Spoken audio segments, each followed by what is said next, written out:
మచిలీపట్నం జనసేనలో మాజీ మంత్రి పేర్ని నానికి చెందిన బి టీం పనిచేస్తోందని టీడీపీ నేత దిలీప్ కుమార్ ఆరోపించారు. కూటమిలో చిచ్చు పెట్టేందుకు కుట్రలు చేస్తున్నారని, పేర్ని నాని బి టీం గా పనిచేస్తున్న వారిపై జనసేన క్రమశిక్షణా చర్యలు తీసుకోవాలని డిమాండ్ చేశారు. ఇది ఇద్దరు వ్యక్తిగత ఆస్తుల సంబంధం. ఇందులో మంత్రి గారికి పాత్ర లేదు, తెలుగుదేశానికి పాత్ర లేదు.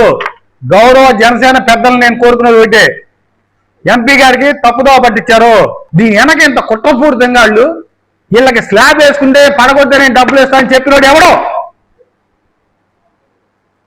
తెల్లారపాటి పరిగెత్తుకొచ్చారు. ఇదంతా ఎవడు అండతో నువ్వు ఎవరైనా సరే ఒక బిల్డింగ్ పని చేసుకున్నా అంటే బాబు ₹1,00,000 పోతే అల్లలాడిపోతామే, పొరపాటు జరిగిందనంటే నువ్వు 25-30 లక్షల ఏ ధైర్యంతో అక్కడ నువ్వు ఖర్చు పెట్టావు?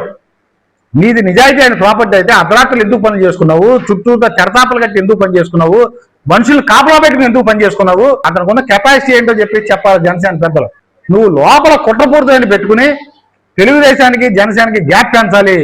నువ్వు బి టీం అక్కడ నీకు రామాయపేటలో స్విచ్ చేస్తే 16% బొలి వెలుగుతుంది. ఆ రామనాయుడుపేట ఆర్డీల ప్రకారం నువ్వు పని చేసుకుంటే వెళ్తున్నావు కాబట్టి ఇన్ని వివాదాలకి మూల కారణమైంది. ఇది ఇరు కుటుంబాల సమస్య, ఇరు పార్టీలు కాదు. ఒకవేళ పార్టీలు అనుకున్నా ఇద్దరు జనసేన వాళ్ళే మాట్లాడితే దీంట్లో మంత్రి గారిని లాక్కొస్తారు. ఏంటి మంత్రి గారి సంబంధం ఏంటి అసలు దీంట్లో?